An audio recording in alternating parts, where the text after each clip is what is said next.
The following is a fictional role play. All names, places, and events are fabricated. Hi, my name is Lydia. How are you doing today? I'm good, doing well, thank you. Well, I'm glad you came in. I'm here to listen to what you have to say and see if I can help you. Okay, sounds good. What brings you in today? Well, I'm having some trouble. I'm trying to start a new diet, and just kind of been bouncing around for a little while with different ones and doing some research. And tomorrow is day one, so I'm really just trying to make sure that I can focus on it and keep keep motivated. So you say you're trying to keep focused? Yes.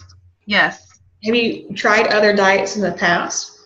Yeah, actually, I started low carb. I mean, I've dieted pretty much all my life, but I started low carb after my divorce, and I ended up losing 120 pounds in about a little over a year. And then I started dating a new guy, and I ended up gaining it all back like we normally do. And then I've had, things happen off and on, and I ended up gaining some more because of just stuff going on with my life. Then I tried low carb again, and it didn't work anymore. And I actually went vegetarian for about 2 months and ended up gaining 5 pounds. Then I just kept changing and trying to find the one that worked, the magic cure. And now I've done a lot of research, and I picked one, so I'm starting on it tomorrow. But I know I'm going to have some issues, if the weight doesn't fall off as fast as it used to. Last time I did a diet like this, then I'm going to get frustrated. Or, if I do lose weight and then something comes up like a friend's party or a dinner with friends or something, I may slack off and decide to eat something I shouldn't, and then it'll be like starting all over again. And I'm just wanting to really stay focused so I can get the weight off this time and keep it off this time. Well, you also mentioned that you'd like to stay motivated. It sounds like you are. It sounds like you've been trying different approaches. Yes, I have been. I even tried to do calorie counting again, which is not good for me because I'm not really good at keeping lists. Okay. And I don't like having to write down every single thing I eat. So I either don't count calories or I try to just starve myself. And it's not so much because I want to starve myself as it is because it's really freaking annoying to have to keep it written down in a book. So if I don't eat it, I don't have to worry about it. Okay. So I tend to stay away from the ones where I have to count things, count calories, count carbs, count ounces. I just try to stay away from that. Okay, so it sounds like you know yourself pretty well, and through trial and error, you don't like counting. You don't like lists. I think also, I have 3 boys. I have 2 grandchildren. I work a full-time job. Their dad's not in the picture, so basically, since my divorce, I'm a single mom, so I also clean the house and pay the bills. 2 of the kids are in college. One of them is doing their high school online. I'm also in college myself doing my master's degree. One of my children has mental health issues, so we got to keep all those appointments straightened out. So honestly, there's not enough time in the day for me to also worry about, I ate a cookie, 60 calories. Yeah. So, yeah, one less thing to deal with. Well, it sounds like, I don't mean to sound punny, but it sounds like your plate is full. Yes. Very much so. Beautiful, like you're keeping on top of it pretty well. Yeah, I do. But I think, I just do it. Mm-hmm. And I've come from a family where we're just those type of people that if you can't fix it, then you just move on. So everything that you can fix, you fix. And if it can't be fixed, then do it better next time, or you just, have to get over it. It sounds like you don't waste your time on maybes. Not really. Okay. And I hear that when you talk about your past with dieting. if it didn't quite work and you tried it for a while, you moved on to another one and did more research. Yeah, and I have become the research queen on just about, it really doesn't matter. If I hear something and it's interesting and I don't know enough about it or I have questions, I will Google like crazy on it. So it's here's an instance. I have gotten into essential oils, and I love all the benefits of essential oils. And for a long time, we have Native American in our family, so we've always been really good about, or really interested in like the spiritual and the Mother Nature and all of that stuff. So once I started really getting into essential oils, I didn't just need to know where to buy them. I needed to know what went for, what do you need for pain? What do you need for immunity? What do you need to help you with energy? What do you need, to help you with anxiety? But then I also needed to find out how they were made and how the different companies set up with each other and who had the best product. Then I also had to go in and find out, how do I make my own? That way it's more cost effective, and what plants can I grow, and how can I create my own essential oils so I don't have to buy them from other people. And so if it's something that I'm interested in, I will just keep going until all my questions are answered. And I don't know if that's a good thing or a bad thing, but that's just the way I am. I would see that as a strength. I mean, it sounds like you take the initiative, and it sounds like you do have focus. I do. It's just not always on what it needs to be. Well, you said that you had success in the past, that you'd lost, what, 125? 120. It's actually 126 in just over a year. That's very impressive. That's pretty good results from what I've heard just from dieting.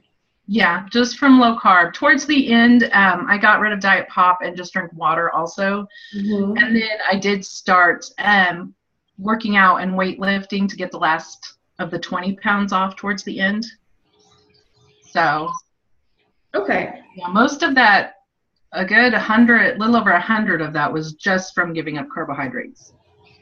Okay. And it sounds like there's a bit of a,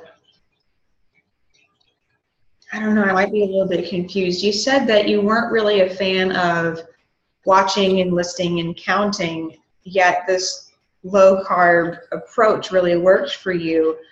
What was it that made it work for you if it wasn't that approach itself?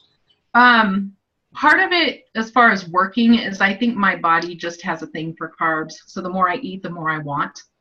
We know that sugar is addictive, and I think my body's really addictive to sugar. But as far as it being easy for me to do, one, I saw results pretty quick. Okay. I was losing sometimes, like I would lose a pound or two, and then I'd go like 3 or 4 days, didn't lose anything, and then all of a sudden I'd drop 3 more. So I was losing, pretty quick weight. But also the reason it worked for me is because for me, it's a lot easier to know what I can eat and what I can't. So instead of being, I can have this much cookies and not go back to them, which is really hard for me, it was just I don't eat the cookies. You don't eat the cookies, you don't eat the bread, you don't eat the pasta, but you can have all the cheese and the bacon and the steaks and the, cottage cheese. And so to me, it was different. I had a list of yes and a list of no, and I just stayed away from the no's. And as far as all the stuff I could eat, I ate till I was full. And if I wasn't hungry, I didn't eat. Okay. It was pretty simple. All right. So it sounds like you were disciplined when it came to sticking to that kind of black and white plan. Yeah. Okay. So you do have the self-discipline and you do have the focus. It just sounds like picking your approach is what you're right working on. Okay. The hardest part, and the diet that I'm getting ready to do is like the lowest carb you could ever think of. I've done a lot of research on it, and it's called zero carb, and you're basically just eating meat and drinking water. And that's it. You can still have like some tea, like unsweetened tea or something. Sometimes you can have some carbonated, like, soda water, that kind of stuff. Mm-hmm. But no diet pops, no like manufactured foods. yeah, everything. I mean, you just cook meat and eat it and drink water, and that's it. I'm trying to remember where I was going for this. um, so, you know, two of the things that I have issues with as far as this diet, number one is being able to find the right meat combinations to take with me to work. Because it's not like I can just pop in my kitchen at noon and cook a steak.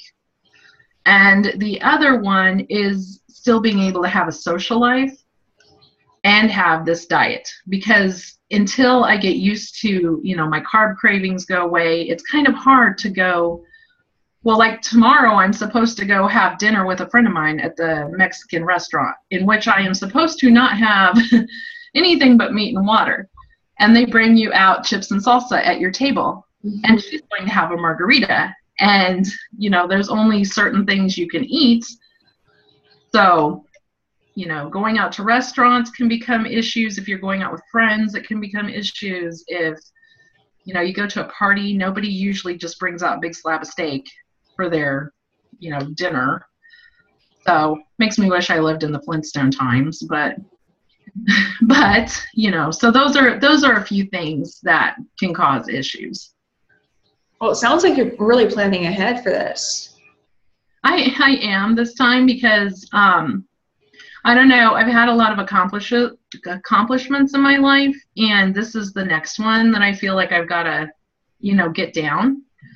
So it's kind of the next one that would make me feel good about where I am. Okay. And you mentioned essential oils. It sounds like you're really into self-care right now. I am, yes. I don't know. I've started doing meditation. I like doing the essential oils. I'm kind of a hippie at heart. So I really get into all of that. I like yoga. Plus, I think I've always just kind of been a self-care person.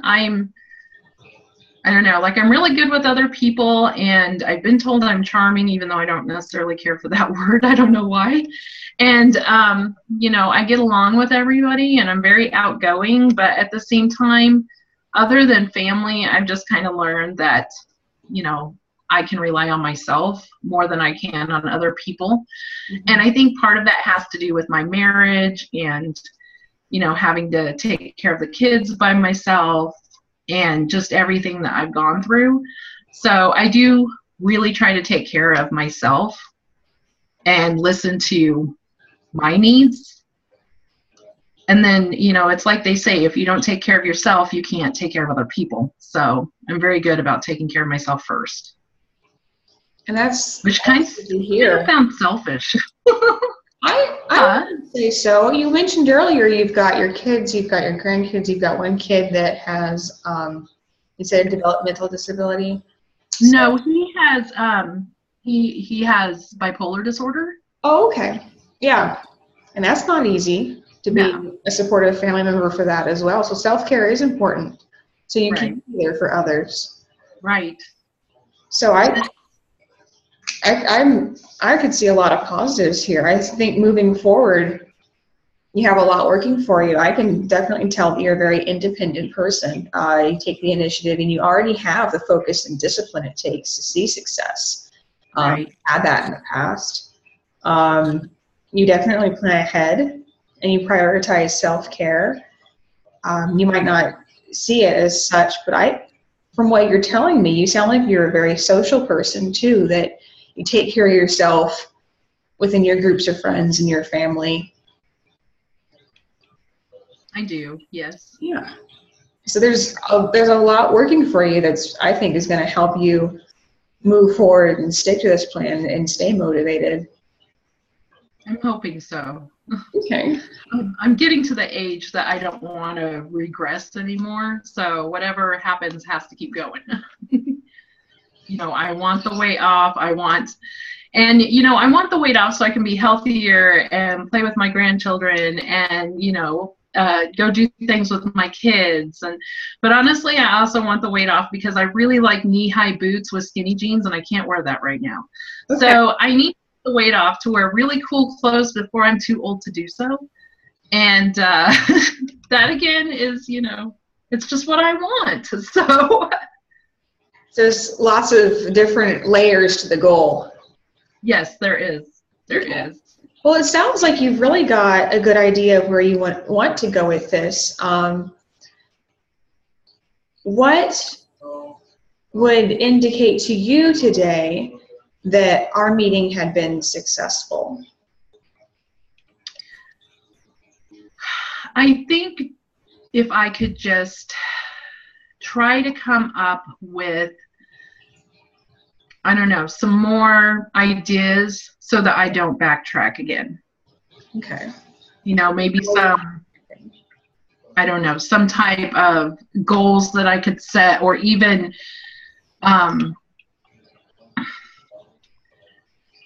ways to keep from getting having something trigger me into going after the bad food again. Or does that make sense? Yes, you want to have a plan in place that prevents backtracking. Yes. You want to have a plan in place so that you can take on challenges like triggers. Yes, because ultimately, even though I enjoy my time at home, I do like to go out and do things. So I have to be able to eat this diet when I'm at my friend's house, when I go to a party, when I go out to dinner. I have to find ways where I will stick to it and not just say, oh, it's a one-time deal, I can eat what I want. Okay. So to me, this has to be a lifestyle change that I won't go back on. So would you say that you're feeling confident about moving forward?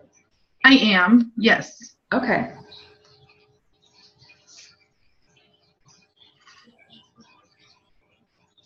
Okay, so I'm going to formulate a question which might be a little bit confusing at first, but stick with me and let's see if we can get through it.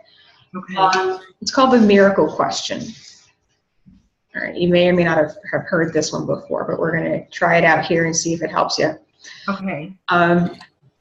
Imagine you get ready for bed tonight. You do your pajamas, brush your teeth, whatever it is that you do, and you go to sleep. You have a great night's sleep. You wake up tomorrow morning and realize that the problem that brought you in today, this fear of backtracking, or maybe any insecurities about triggers, they're suddenly gone. Now, you don't know that while you were asleep, they just disappeared. But something throughout the day tells you that you're no longer afraid. What would that be? Like, what would that feel like? Or that would be wonderful. Honestly, I don't even know what else to say about it. That would, I mean, if I had no concerns over it whatsoever, then I could go out with my friends and not worry about it. I could have our staff meetings at work and not have a care how many cookies and donuts and cupcakes they bring in. Which, by the way, I do not know why office staff believe that you need those to have a meeting. Mm-hmm. It would just be wonderful. It would be like a weight lifted off my shoulders not to have to worry about it anymore. Okay. So in a scenario like that, after this miracle has happened, talking about being in a staff meeting, what would that be like sitting through the staff meeting with that pile of donuts or cookies on the table? I wouldn't even notice it. Wouldn't even bother me. Notice it? No, wouldn't even bother me. Okay. What thoughts would you be having at the time? I would be able to focus on the staff meeting. Okay. And not have to think, oh, that donut looks really good, or oh, that cookie looks really good. I could just focus on the staff meeting and not even see that the food is there. Now, in the past where you've stuck to a black and white diet like this, Mm-hmm. what did you tell yourself in order to get to that point? Well, again, the weight came off quicker. Now, mind you, that was, let's see, 2008. So it's been a few years ago. And basically, if I didn't eat anything that was on my no list, then I would get up the next day and my weight would drop. My weight would go down sometimes a pound or two, sometimes just like 0.2 pounds. But every day my weight would drop. If it didn't drop, it would stay the same for a couple of days. And then I would wake up and there'd be like 2 or 3 pounds gone all of a sudden. So it was really motivating to see that scale just slowly drop down. I mean, I went from 336 pounds down to 218 in just over a year. So, I mean, it was just a real consistent drop. And towards the end, like I said, it quit. There was about 2 or 3 months I had nothing coming off, and then I started working out. After about a month or two of that, I started working out, and then I lost like 25 pounds that month. So the way that I would tell myself, not to eat it, I didn't have such strong cravings for it by then. But the other way was just that if I did eat anything that day, I wasn't going to lose weight. Okay. So I would just tell myself, if you do eat that donut, tomorrow that scale's not moving. Okay. You talked about, you described it as being on your no list. Yeah. That was just easier for me. I just, like I said, that's why it was a lot easier for me than having to count, I ate 1 cookie, it's this many calories, this much fat. It was just a lot easier to say, no, I can't eat that. The cookie's on the no list, so I know I can't eat it. Okay. Now, how could you apply that same concept to what you're about to take on? I would have to tell myself again that if I eat that, I'm not going to lose weight tomorrow. The problem is, and I think part of it can come too from the fact that, I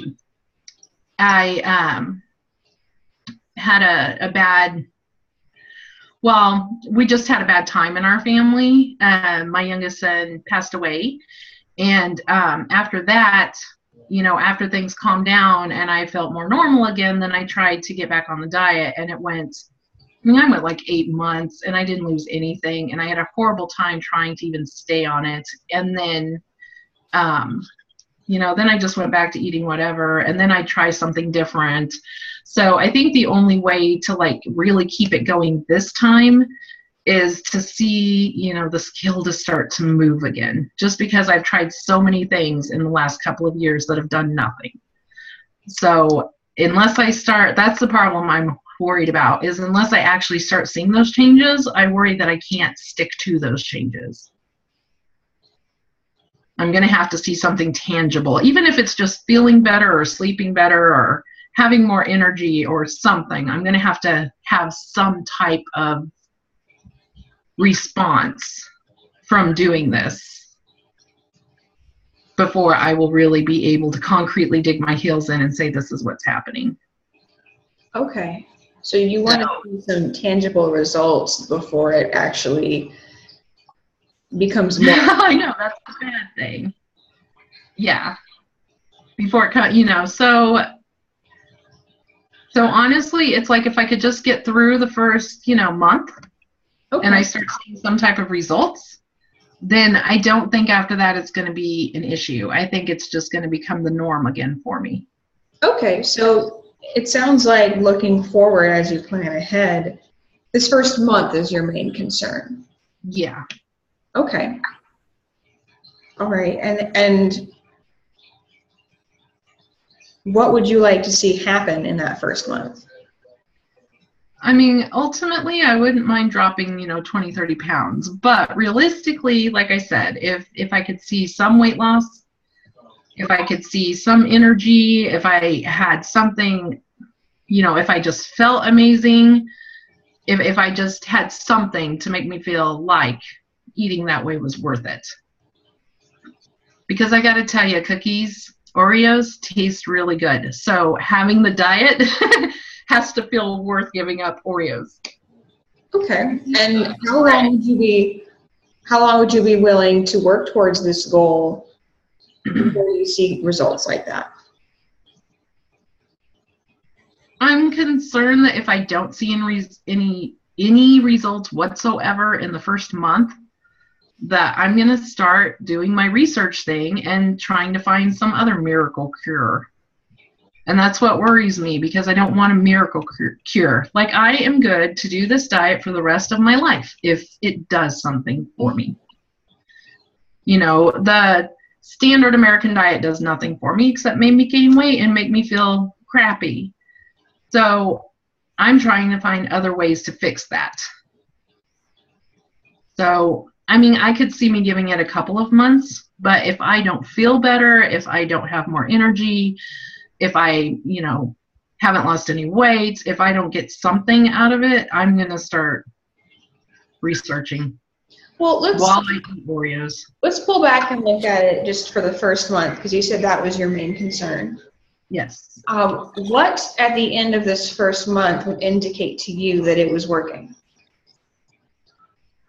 Like I said, any changes in the way I feel or look at all. So like if I go a month and I haven't lost any weight, but I have more energy, I feel better, I sleep better, I feel healthier, I would be good with that. Okay. So just some type of results. So in your first few days, if you didn't see the pounds drop off, there would be another measure of success. If I did see the pounds drop off? Last time you mentioned that you had success, it was because every day you got on the scale and you saw a drop in weight. Right. If that didn't happen this time, it sounds like you have a different measure of success in place. Yeah, like I said, if I feel better or have more energy, that would be another measure to me. And do you expect that to be an immediate change with this diet? Since I've done low carb before, it usually sometimes it can take about a week before you start feeling better. And that's just, basically it's your body's response, because your body only burns one type of fuel. It either burns glucose from carbohydrates or it burns fats. So for about the first week, when you're not giving carbohydrates to your body, you can feel really tired, and I don't know, some people can't concentrate. I've never had that one before, but I have felt tired before. But then after that, it wears off and your body gets used to burning the fats. So I would say, just to play devil's advocate, I would say 2 weeks.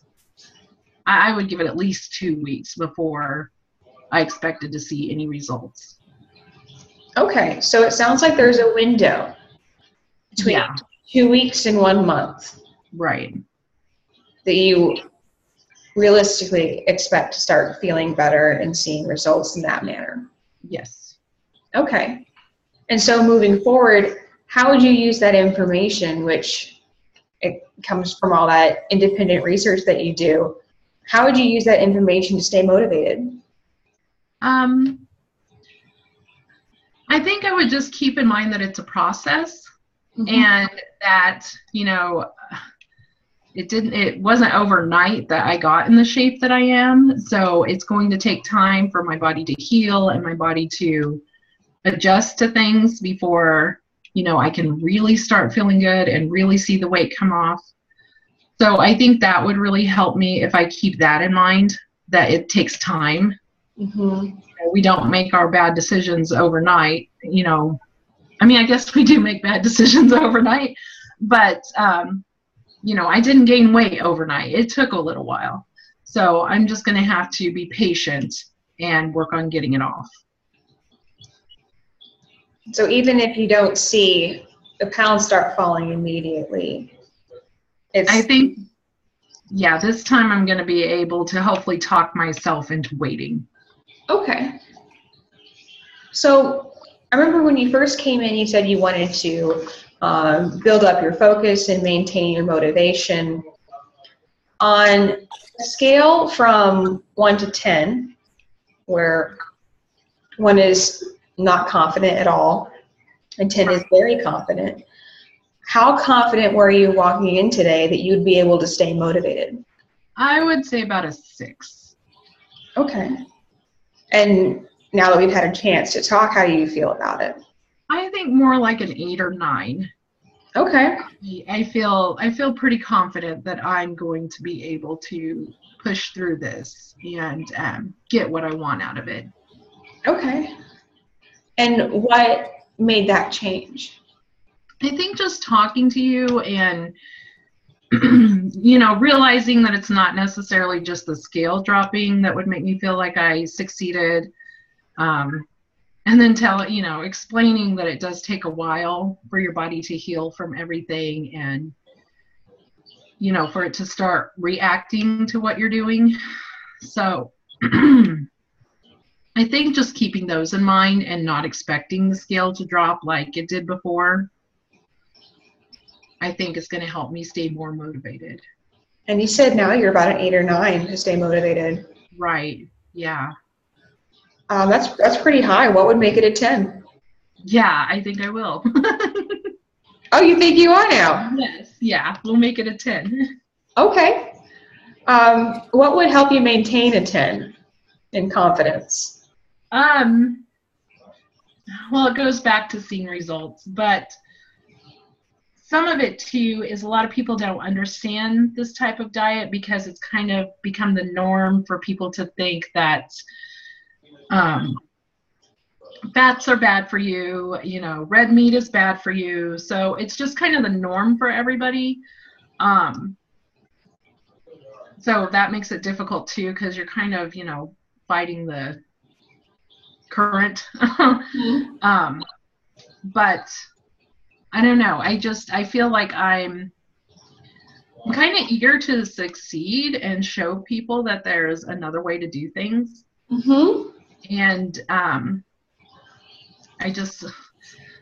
kind of just want to be the poster child for, there is a way to lose weight. There is a way to become healthier. And, butter is not bad for you. Canola oil is bad for you. Margarine is bad for you. But butter's not. I just want to be like, have people understand that it's not the red meat. It's not the certain, coconut oil and butter that you eat. It's not that.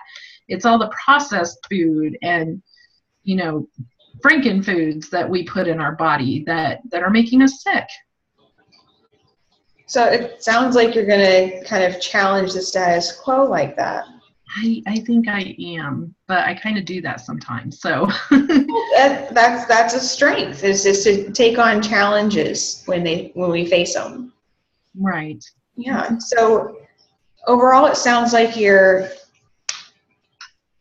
have a positive outlook moving forward. Yes. Okay. So going back to our question earlier, what tells you that this session has been a success or not? Well, I feel like you've given me what it is. I do feel like I'm more motivated to get it done. I feel like I'm more challenged to get it done.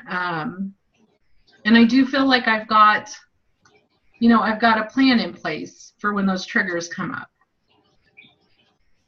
So you've gained something rather than gotten rid of something. Right. And that's what we hope to hear. It's easier to grasp something that we've gained. Right. Okay. So next time we meet, let's set it for a week from now. That's halfway through your first initial period. Okay. What will be the small goals between now and then?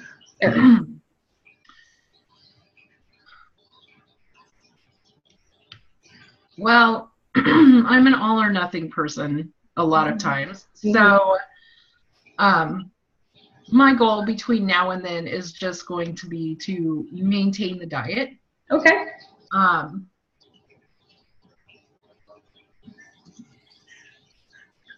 I guess to make sure that it's a good goal, we can say 80% of the time.